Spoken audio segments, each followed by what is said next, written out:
C'est-à-dire que Freud était misogyne, on peut rentrer dans le détail, je veux dire, il considère aux femmes il manque le pénis, et que la vérité c'est le pénis, et que la femme est toujours dans une logique de castration. Donc en fait, la femme est un homme inaccompli.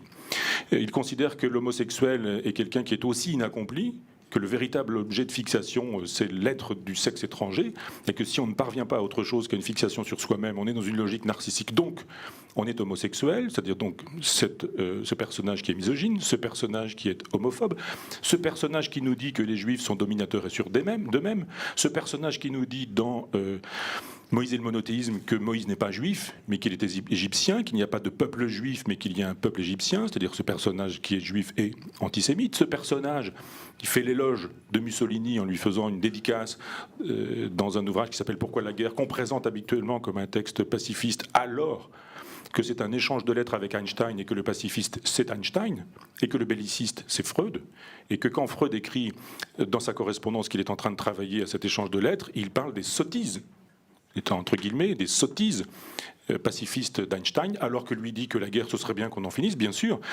mais qu'on n'en finit pas avec la pulsion de mort et qu'il y aura toujours la guerre et que la solution c'est de mater les masses, faire de telle sorte que les masses soient commandées, guidées, dirigées par un grand homme et que la vérité politique, c'est l'élitisme qui permet un certain nombre d'individus qui vont guider les masses et guider le peuple. C'est le même personnage qui va défendre le chancelier Dollfuss, qui en 1934 va massacrer entre 1500 et 2000 ouvriers avec les canons, avec les avions, avec des potences.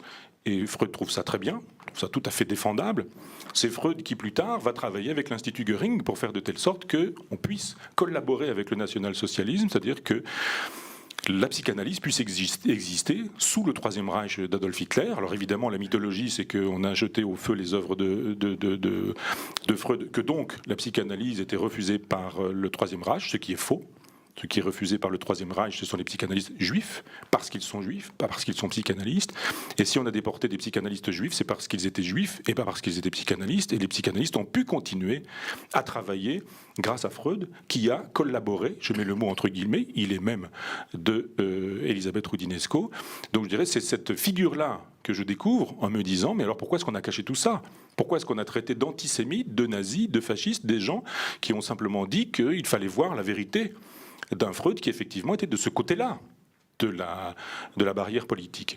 Donc c'est un personnage qui donne l'impression aujourd'hui, alors qu'il a été misogyne, phallocrate, homophobe, antisémite, défenseur des césarismes fascistes au XXe siècle, c'est un personnage qui donne l'impression d'être un libérateur, d'être un féministe, d'être un personnage qui a libéré la sexualité. Et là, il y a une espèce de malentendu étonnant, et c'est mai 68 ce malentendu. C'est-à-dire que c'est le freudomarxisme qui a permis une seconde introduction de Freud en France. La première introduction, elle se fait par la littérature, par Apollinaire, par Sandrard, par Gide, par la NRF. Et ça séduit absolument les hommes de lettres.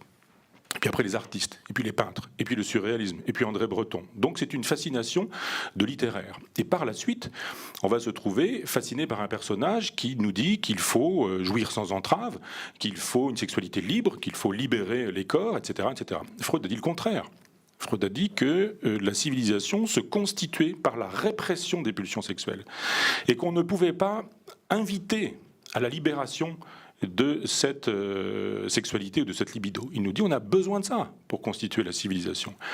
Donc si ça ne va pas, si vous êtes dans la douleur parce que vous êtes obligé de renoncer à vos pulsions sexuelles, eh bien il y a quelque chose qui s'appelle le divan. Venez me voir et au coup par coup, au cas par cas, je vais vous permettre de régler votre problème, mais on ne touche pas à la société. Très anti-marxiste, très anti-bolchevique, très anti-communiste, voire malaise dans la civilisation, voire l'avenir d'une illusion, des ouvrages, des ouvrages dans lesquels on trouve des pages consacrées à démonter le bolchevisme, le marxisme. On n'entre pas dans les détails, mais je veux dire, vous ne trouverez à aucun moment de critique du fascisme ou de critique du national-socialisme dans l'œuvre complète de Freud. 20 volumes, vous trouverez des pages agressives sur le communisme, aucune page agressive sur le fascisme de Mussolini, sur le national-socialisme hitlérien. Donc c'est une espèce de façon pour moi de tomber de ma chaise en me disant mais ce personnage, on nous l'a présenté avec des cartes postales Et les cartes postales, il faut les détruire les unes après les autres en disant Freud n'a pas inventé l'inconscient, Freud n'a pas découvert des continents dont il nous dit qu'il en est l'inventeur. On parlait tout à l'heure, Jean-Didier en parlait de l'acte manqué, en nous disant l'acte manqué, mais évidemment, acte manqué égale Freud, le lapsus égale Freud, signification des rêves égale Freud, mot d'esprit et ses rapports avec l'inconscient égale Freud, ce qui est faux.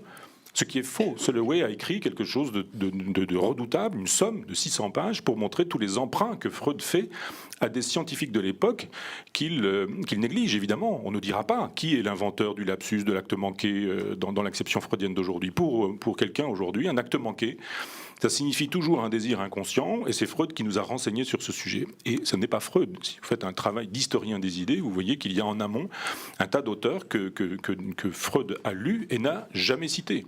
Et a laissé de côté. Il a même inventé un concept de cryptomnésie, le concept de cryptomnésie, pour expliquer qu'il a le droit de ne pas se souvenir de choses qu'il aurait lues et d'avoir oublié qu'il avait fait telle ou telle lecture et finalement d'emprunter un concept à tel ou tel. Il nous explique que Empédocle a développé cette idée de la pulsion de vie et de la pulsion de mort, d'Eros et de Thanatos. Il dit mais peut-être que j'ai lu tout ça, mais je m'en souviens pas, et comme je m'en souviens pas, finalement, c'est moi qui l'ai inventé. Et puis, il dit pas exactement la même chose. Donc, Empédocle a beau dire ce que je dis moi aujourd'hui, ce que je dis moi a plus d'importance et plus d'intérêt que ce que dit Empédocle. Donc, il faut rentrer dans le détail de cette aventure, montrer que Freud a tort de dire qu'il s'agit d'une science. Freud, en 1917, il voulait le prix Nobel depuis très longtemps. Il n'a pas eu le prix Nobel pendant plusieurs années. En 1917, il l'a pas, il l'attendait. Il écrit un texte dans lequel il dit « Il y a eu 3 blessures narcissiques infligées à l'humanité, Copernic, Darwin et moi-même ». Copernic qui nous dit la Terre n'est pas au centre du monde, contrairement à ce que le christianisme enseigne. La Terre, elle est un satellite du Soleil, c'est l'héliocentrisme qui est la vérité. Blessure narcissique, à partir de l'astronomie. Blessure biologique, l'homme n'est pas le sommet de la création, il n'est pas distinct de l'animal, c'est une variation sur le thème de l'animal. Darwin en fait la démonstration en 1859, deuxième blessure narcissique. Et troisième blessure narcissique, elle n'a plus à voir avec l'astronomie ou avec les sciences naturelles, mais elle a à voir avec la psychologie. Le moi n'est plus maître dans sa demeure, nous dit Freud, et c'est moi qui ai fait cette découverte, nous dit-il, et c'est une découverte bien plus importante que celle de Copernic et Darwin. C'est-à-dire que comme Napoléon se place la couronne sur la tête le jour du sacre, eh bien, Freud considère qu'il est un homme de science, qu'il est un homme important, qu'il a découvert un nouveau continent, et que l'inconscient, c'est sa vérité, c'est sa découverte, c'est sa trouvaille, et que personne avant lui n'avait compris ce qu'était l'inconscient, dans lequel on trouve le complexe d'Édipe, le meurtre du père, la horde primitive, et ce genre de choses dont il nous dit, soit vous vous en souvenez, et c'est bien la preuve que j'ai raison, dit Freud, soit vous ne vous en souvenez pas, et c'est encore plus la preuve que j'ai raison, puisque tout ça a été refoulé. Donc vous n'échappez pas à cette idée que le complexe d'Édipe, qui est la vérité personnelle, subjective et solipsiste de Freud, devienne une vérité universelle. Quand il va de Leipzig à Vienne, en train, le petit garçon qu'est Freud dit « Je n'ai pas pu ne pas voir ma mère nue. Je n'ai pas pu ne pas la désirer sexuellement. Donc, tout le monde désire sa mère, tous les petits garçons désirent leur mère et désirent détruire leur propre père. » Il passe d'un fantasme personnel, d'un désir personnel à une vérité universelle, sous prétexte qu'il aurait découvert ça en examinant son propre inconscient. Donc je montre, et puis je vais laisser la parole à Jean-Didier, mais je montre sur un certain nombre de cas comme cela, que tout ça procède d'une psychologie littéraire, d'une autobiographie, et que l'idée qu'il serait dans la scientificité, dans la découverte, qu'il serait dans l'examen, dans la clinique, dans l'écoute d'un certain nombre de cas, tout ça est une fiction. Il n'y a pas de clinique. Quand il nous dit qu'il a 18 cas derrière lui pour échafauder sa théorie de la séduction, il n'y en a pas 18. Quand il nous dit qu'il a guéri tel ou tel, il n'a pas guéri tel ou tel. Quand il nous dit en 1918 qu'il a guéri l'homme au loup, Sergueï Pankeïev, et que l'affaire est réglée, il n'a pas guéri Sergueï Pankeïev, qui en 1974, plus qu'octogénaire, se confie à une journaliste en disant qu'il est toujours en analyse, qu'il est toujours dans la douleur, qu'il est toujours dans la souffrance, et que Freud ne l'a pas guéri. Donc je me contente tout simplement de mettre en perspective des faits historiques vérifiables, et ce qui est assez singulier, c'est que quand on se contente de faire de l'histoire des idées, de l'histoire de la philosophie, voire de la philosophie de l'histoire des idées, eh bien on se retrouve à déclencher des haines, des passions, des hystéries de la part de gens qui nous disent que puisqu'ils sont analysés, eux, ils sont dans la sérénité, ce qui est assez singulier à constater, c'est-à-dire qu'effectivement la sérénité des gens qui haïssent simplement parce qu'ils ne veulent pas rencontrer l'histoire en face sont des gens qui font la démonstration qu'ils sont en plein déni, qui sont en plein délire, et que la possibilité aujourd'hui de faire de l'histoire, de travailler à l'histoire, de travailler aux faits, est une possibilité de plus en plus réduite, parce qu'on préfère les mythologies qui nous séduisent plutôt que les vérités qui nous inquiètent. On préfère les légendes qui font du bien plutôt que les travaux philosophiques qui sont susceptibles de nous ébranler et d'ébranler nos certitudes. Moi, j'ai une certitude ébranlée, je le dis dans la préface, j'ai cru effectivement à ce qu'on m'avait enseigné pendant des années. Et quand j'ai vu un certain nombre d'informations, plutôt que de dire non, ils ont tort, je me suis dit j'ai eu tort. J'ai eu tort.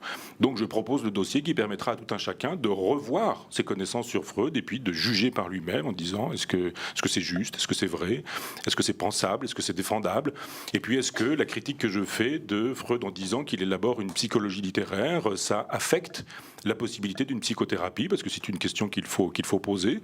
Moi je pense que la psychothérapie, quand elle n'est pas freudienne, peut évidemment produire des effets, mais même aussi quand elle est freudienne, et qu'il y aurait là un débat qui évidemment est loin d'être mené parce que pour l'instant, les gens n'ont pas envie du débat.